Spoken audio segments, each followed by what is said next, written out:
What's your favorite type? Pink dolphins. They're Pink so dolphins? cute and they are real. The realest dolphins in the whole entire world. What? That's so awesome. I love goldfish because I eat goldfish crackers all the time. All right, kids, let's get to it.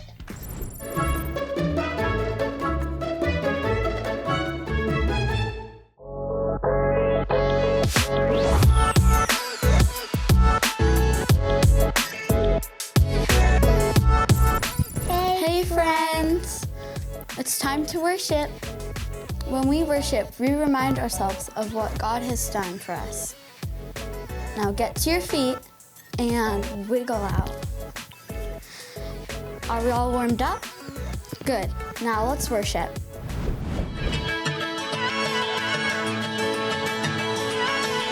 You never turn away, you never leave my side.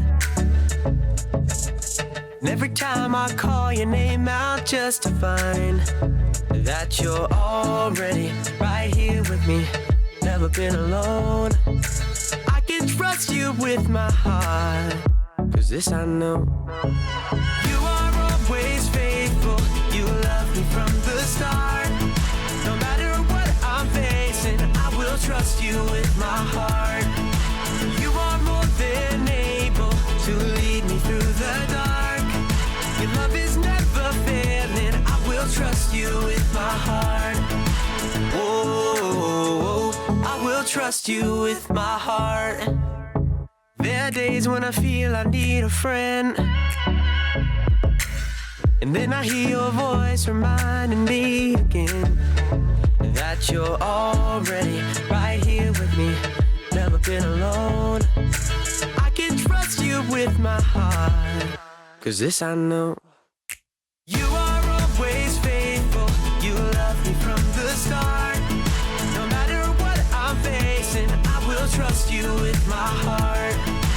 You are more than able to lead me through the dark. Your love is never failing, I will trust you with my heart. Oh, I will trust you with my heart. No matter what may come, no matter what I go through, God, you are never gonna fail me. I will trust you with my heart. No matter what may come, no matter what I go through, God, you are never gonna fail me. I will trust you with my heart. You are always faithful, you love me from the start. No matter what I'm facing, I will trust you with my heart. You are more than able to lead me through the dark. Your love is never failing, I will trust you with my heart.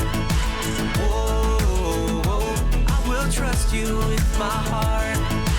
Oh, I will trust you with my heart. Oh, I will trust you with my heart.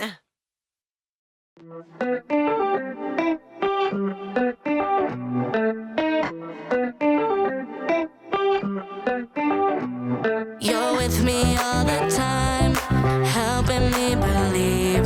Don't wanna waste this life you have given me. Now, big or little, doesn't matter. You are with me, God. I decided I will follow anywhere you want.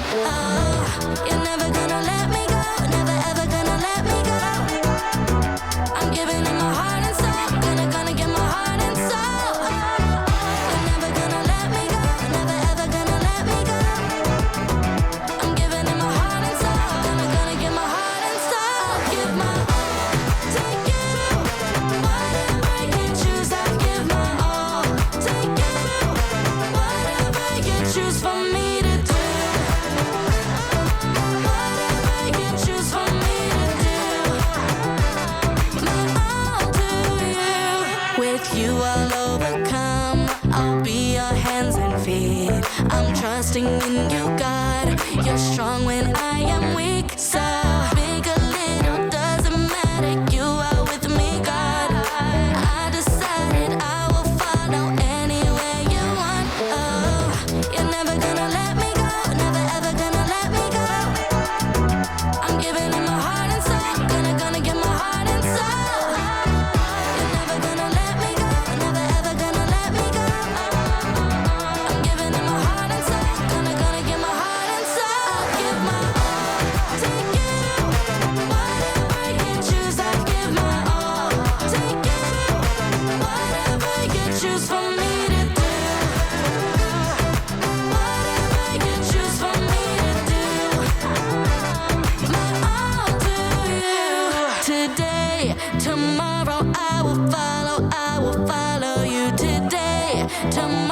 you are always with me, God.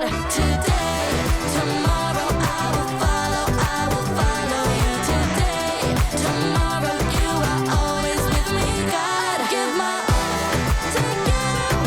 Whatever you choose, I give my all to you.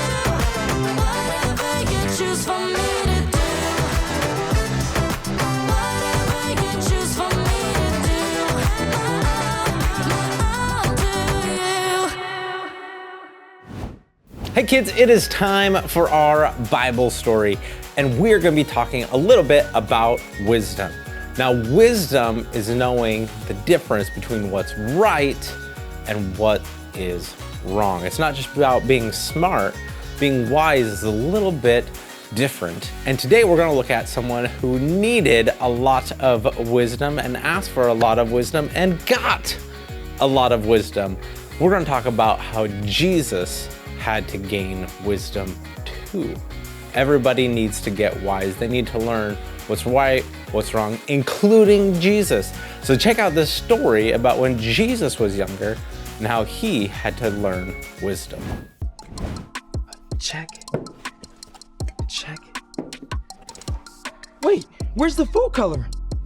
Oh, hey, welcome to Story Lab. This week we're taking a look at the story of someone who wanted to dig a little deeper. Aha! Food coloring. Whew. Food coloring and Story Lab were like PB&J.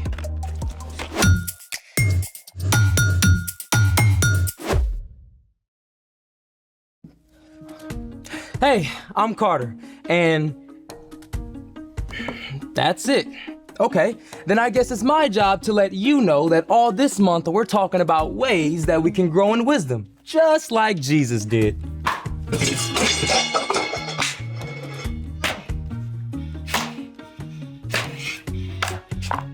And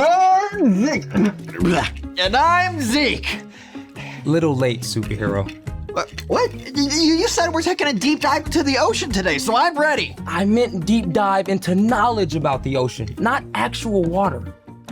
Oh, so I don't need a snorkel? We're only using this much water. Well, let's make it. Today, we're exploring the ocean layers on land. We'll use our imagination and some of these supplies. For this activity, we will need 5 jars of water, sea salt, food coloring, scrap construction paper, and a syringe with a tube, or a funnel in a large straw will do. Is this for breathing underwater? First things first. Step 1, add salt. This first jar will get no salt, the next will get 2 spoonfuls, then 4, then 7, then 9.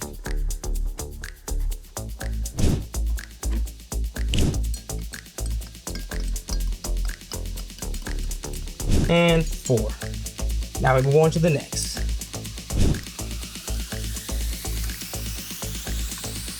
And 7. All right, and the last one.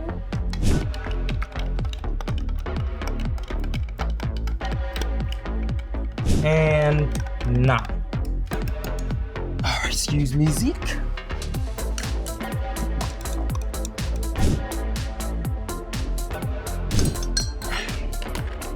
Hey, the ocean is saltwater, right? Yep, but we're also adding salt to increase the density of the water.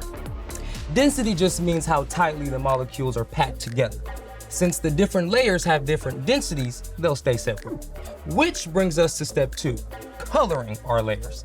We'll put the tiniest bit of sky blue in the first jar, then blue-green 1 drop, then navy blue 1 drop, then purple 2 drops, then black 4 drops. All right.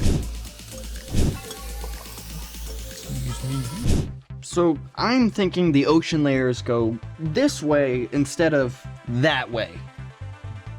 Step 3, the layers all go in here, carefully. Now, each colored salt solution represents 1 layer of the ocean. We'll start at the bottom with the darkest water, the trenches. Ah, Carter, I'm always willing to be in the trenches with you. Thanks, Zeke. Whew, It's so dark down in the trenches. Yep. Zero sunlight reaches the trenches. And the deeper that you go in the ocean, the higher the density of the water. There's so much we don't know about the deepest parts of the ocean, but we do know that sea cucumbers and starfish live there. All right. Now we're going to pour in the rest of the layers. Because each color is a different density, they should layer rather than mixing. But it's a little tricky, so we're using this tube and some paper to help.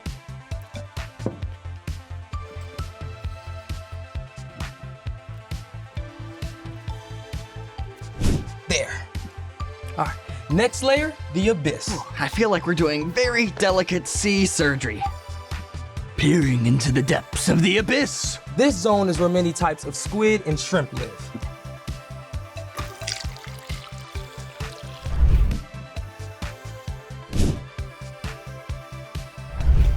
It all kind of looks the same.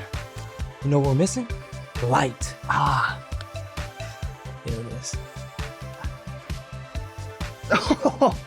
You see? Yeah. All right, okay. Now for the next layer, the midnight zone. In the midnight zone, we find anglerfish and the ever-popular blobfish. That looks so cool. That's great. Okay, next. The twilight zone. We get a little more light reaching down here. Here you go.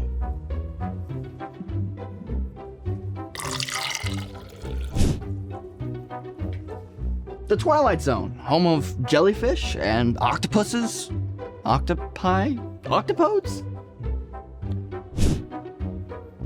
All right. And finally, the sunlight zone, our lightest solution both in color and density. You ready? Yep.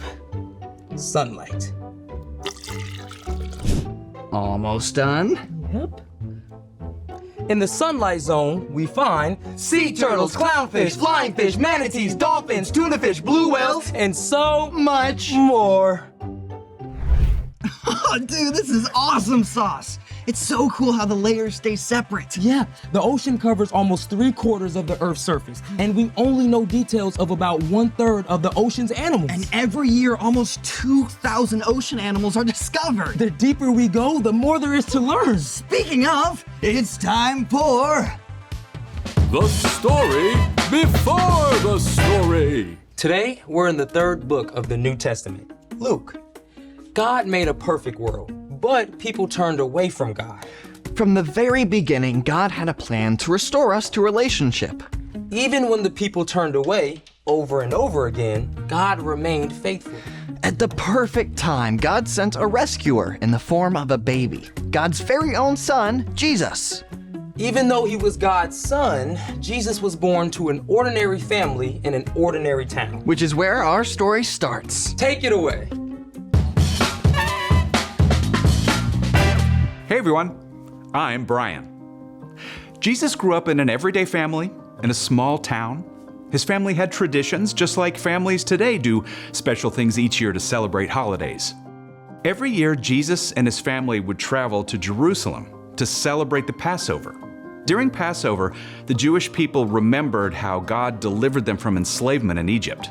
When Jesus was 12 years old, he journeyed to Jerusalem with his family, as usual. They probably spent the week with family and friends and very likely shared a special Passover meal together. At the end of the week, Jesus' family started the long trip home.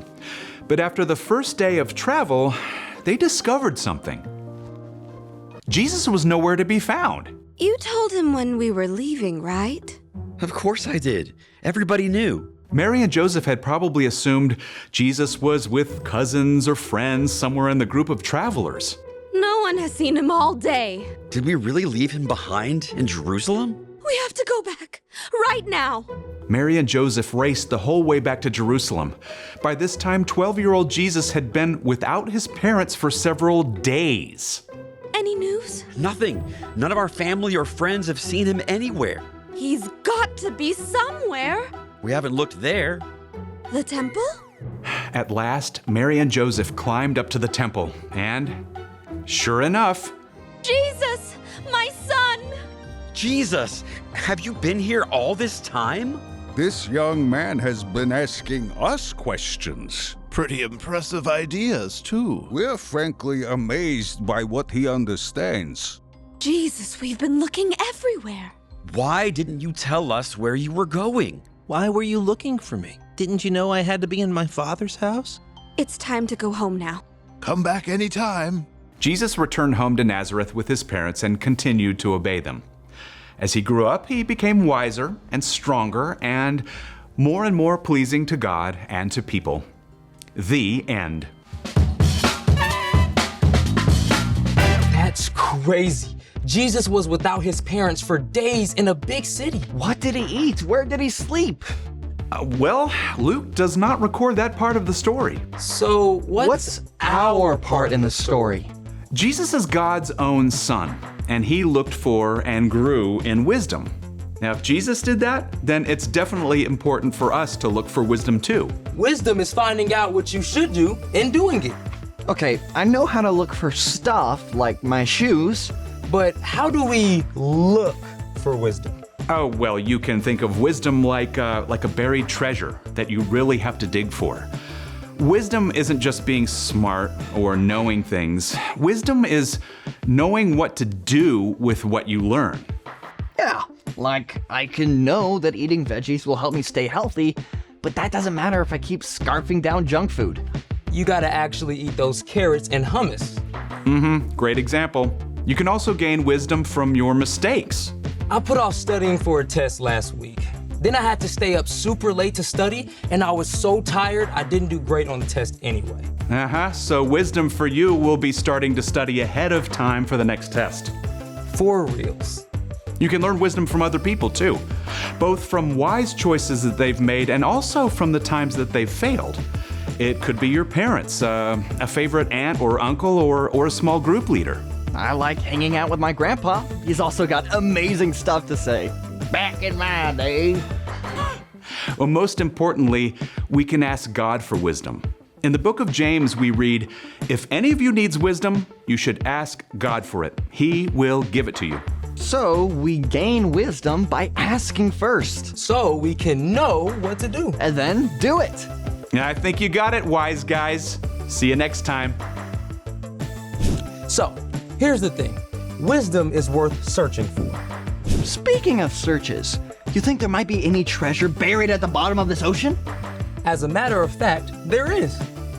Are you joking? For reals? Yeah, I buried our lunch money in quarters.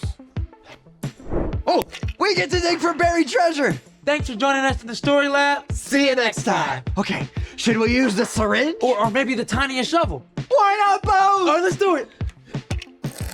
Man, we all need to get wisdom. We all need to understand what's right and what's wrong. It helps us to follow Jesus. When Jesus was growing up, he had to grow in wisdom. He had to learn and become wise. It's so important, and we can become wise too, just like Jesus did. The Bible says that if we ask for wisdom, God will give it to us. So if you want to know what the right thing to do is in any situation, man, ask God for wisdom. Grow in wisdom, just like Jesus did.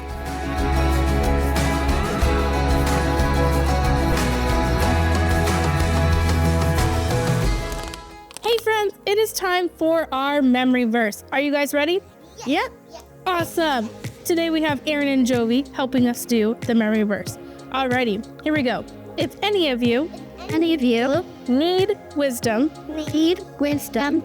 you should ask God for it. And he will give it to you.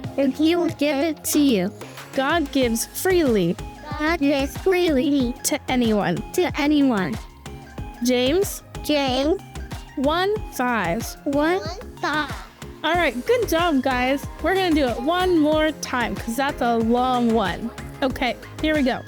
If any of you need wisdom, you should ask God for it. and he will give it to you. God gives freely to everyone. James 1:5. Perfect. Thank you guys for doing the memory verse with me. Bye. Hey friends, thanks for watching. That was such a cool day. Jovi, what was your favorite part? My favorite part was learning that wisdom is worth searching for. That's right. That's what we learned today. Now you're gonna go ask your grown-up one question. Are you ready for that question? Okay, here it is. Where should I go when I have questions? Jovi, where do you go? I go to the Bible. That's a good place to go. I hope you guys have a great day and go ask your grown-up the question. Bye.